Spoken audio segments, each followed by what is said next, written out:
உங்களுக்கான இந்த ஆழமான தகவல் தேடலுக்கு உங்கள வரவேற்கிறோம். அதாவது, ஒரு சின்ன கற்பனை செஞ்சு பாருங்களேன்.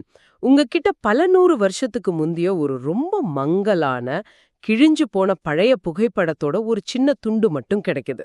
ம் இது ரொம்ப சுவாரஸ்யமான ஒரு தொடக்கம். ஆமா. அத மட்டுமே வச்சுக்கிட்டு அந்த நபர் யாருன்னு உங்களால கண்டுபிடிக்க முடியுமா? உங்களுக்கு அது சாத்தியமில்லாத ஒண்ணு அப்படின்னு தோணலாம். ஆனா இன்னைக்கு நம்ம தேடல்ல அப்படி ஒரு சுவாரஸ்யமான மர்மத்தை தான் நம்ம உடைக்க போறோம். கண்டிப்பா. குறிஞ்சி நிலப்பெண்கள் குவித்து விளையாடியதாக சொல்லப்படுற 99 மலர்கள்ல ஒண்ணுதான் இந்த மணிச்சிகை. அதேதான்.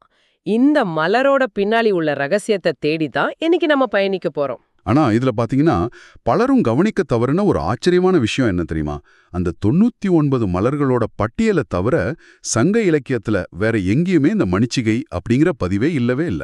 நிஜமாவா சொல்றீங்க? வேறு எந்த குறிப்புமே கிடையாதா? ஆமா. அது எப்படி இருக்கும், அதோட நிறம் என்ன அப்படிங்கிற ஒரு சின்ன குறிப்பு கூட கிடையாது. ஒரு நிமிஷம் இருங்க. எந்த குறிப்புமே இல்லாதப்போ ஆராய்ச்சியாளர்கள் இதை எப்படி அடையாளம் கண்டுபிடிச்சாங்க? அதாவது, இப்போ ஒரு உணவோட சுவையை மட்டும் வச்சுக்கிட்டு அதுல என்னென்ன பொருட்கள் சேர்த்திருப்பாங்க அப்படின்னு நாம ரிவர்ஸ் என்ஜினியரிங் செஞ்சு கண்டுபிடிப்போம் இல்லையா? அந்த மாதிரி ஒரு வழியிலையா? ஆமா. அது போல ஏதாவது ஒரு மொழியல் உத்தியை அவங்க பயன்படுத்தினாங்களா? ஆக்சுவலா கிட்டத்தட்ட அப்படிதான். அவங்க அந்த மலரோட பேர்லயே உள்ள வேர்ச்சொல்ல ரொம்ப ஆழமா ஆராய்ந்தார்கள். ஓ, அந்த மணி அப்படிங்கிற வார்த்தையா? சரியா சொன்னீங்க. மணிச்சிகை அப்படிங்கிற பேர்ல உள்ள மணி என்ற முன்னோட்டை கொஞ்சம் கவனிச்சு பாருங்க. மொழியியல் அடிப்படையில பார்த்தோம்னா மணி அப்படின்னா மணியாங்கல், அதாவது சிறிய கல் அப்படின்னு அர்த்தம். ஆஹா, சிறிய கல். ஆமா. நாம இன்னைக்கு பரவலாக பயன்படுத்துற மண், மணல் போன்ற வார்த்தைகள் கூட இதே வேர்ச்சொல்ல இருந்து தான் வந்தது. எனக்கு இங்கே கொஞ்சம் குழப்பமா இருக்கே. கொஞ்சம் யோசிச்சு பாருங்க.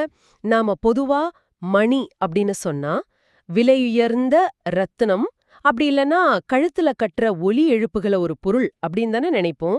ஆமா, எல்லாரும் அப்படிதான் நினைப்பாங்க. அப்போ அந்த சிறிய கல் அப்படிங்கிற அர்த்தம் ஒரு பூவோட அடையாளத்தை எப்படி குறிக்கும்? இது பண்டைய தமிழர்களோட ஒரு கலர் கோடிங் முறை மாதிரி தோணுதே. அங்கதான் நீங்க ரொம்ப முக்கியமான ஒரு விஷயத்துக்கு வர்றீங்க. சங்ககால தமிழர்களோட தனித்துவமான ஒரு குறியீட்டு முறை அது. நீங்க சொன்ன அந்த கலர் கோடிங் முறை தான். வாவ், நிஜமாவா? ஆமா. சங்க இலக்கியங்கள்ல பாத்தீங்கன்னா மணி அப்படிங்கிற சொல் பெரும்பாலும் கருநீலம் அல்லது கருநிறத்தை குறிக்கவே பயன்படுத்தப்பட்டிருக்கு. ஓ, அது ஒரு அடர்த்தியான நிறத்தை உணர்த்தும் குறியீடா? கண்டிப்பா. உதாரணத்துக்கு புறநானூற்றுல மணி அண்ணன் நீர் அப்படின்னு நீரோட நிறத்தை குறிக்கிறாங்க. ஆஹா, மணி போன்ற கருநில நிற நீர் இல்லையா? ஆமா. அதே போல நற்றிணையில மணி இருங்கதுப்பு அப்படின்னு பெண்களோட அடர்த்தியான கருநிற முடிய குறிப்பிடுறாங்க. அட, ரொம்ப சுவாரஸ்யமா இருக்கே. அது மட்டும் இல்ல, சிலப்பதிகாரத்துல வர்ற நீல நிற கடல் மணிக்கடல் அப்படின்னும், நஞ்சை இழந்த நீல நிற பாம்பு மணி இழந்த நாகம் அப்படின்னு வர்ணிக்கப்படுது. அப்போ மணி அப்படிங்கிறது வெறும் வடிவத்தை மட்டும் குறிக்கல. இல்ல, அது அந்த அடர்த்தியான கருநீல அல்லது கருப்பு நிறத்தையும் சேர்த்தே குறிக்குது. அருமை. அப்படியானால் மணி அப்படிங்கிற ஒற்றை வார்த்தைக்குள்ள 2 விஷயங்கள் ஒளிஞ்சிருக்கு. ஆமா. என்னன்னு கெஸ் பண்ண முடியுதா? ஒன்னு சிறிய கல் போன்ற அதோட வடிவம், 2 அதோட கருநீலம் அல்லது கருப்பு நிறம். இத வச்சு எப்படி அந்த செடியை இறுதி செஞ்சாங்க?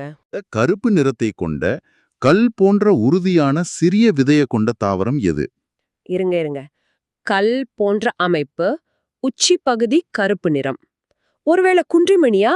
ஆமாம், அதுதான் குன்றிமணி. அந்த உச்சி பகுதியோட கருப்பு நிறமும் அதோட சிறிய கல் போன்ற அமைப்பும் அந்த பேர்லயே ஆழமா பொதிந்திருக்கிறத கண்டுபிடிச்சுதான் அந்த குன்றிமணி செடியை தான் பழங்காலத்து மணிச்சிகை அப்படின்னு அறிஞர்கள் உறுதி செஞ்சாங்க. இது நிஜமாவே ஒரு மிகப்பெரிய கண்டுபிடிப்பு தான். பல நூற்றாண்டுகளாக எந்த ஒரு வர்ணனையோ ஓவியமோ இல்லாம இருந்த ஒரு தாவரத்தோட அடையாளத்தை அதோட வியர்ச்சொல் எவ்வளவு நேர்த்தியா தனக்குள்ள பொதிஞ்சு வச்சிருக்கு பாருங்க. கண்டிப்பா. ஒரு பேரோட ஆழத்துல ஒரு பெரிய வரலாறே தூங்கிட்டு இருந்திருக்கு. ஆமா, இது நிச்சயம் உங்களை ஆச்சரியப்படுத்தியிருக்கோம். வெறும் ஒற்றை பெயரை வச்சு மட்டுமே இன்னைக்கு நாம ஒரு தாவரத்தோட முழு வரலாற்றையும் மீட்டெடுத்திருக்கோம். ரொம்ப சரி. அப்படியானால் பழைய ஓலைச்சுவடிகளிலும் நூல்களிலும் விவரிக்கப்பட்டுள்ள இன்னும் பல நூற்றுக்கணக்கான பெயர்களுக்குள்ள இப்படி ஆழமா நாம தேடி போனா நாம் என்றோ அழிந்து விட்டதாக நினைக்கும் வேறு எத்தனை அரிய தாவர வகைகளை நம் கண்முன் மீண்டும் கொண்டு வர முடியும்? அதை நினைச்சாலே ரொம்ப பிரமிப்பா இருக்கு. ஆமாம். இந்த ஒரு சிந்தனையை உங்களிடம் விட்டுட்டே நாங்க விடைபெறுகிறோம். தேடல் தொடரும்.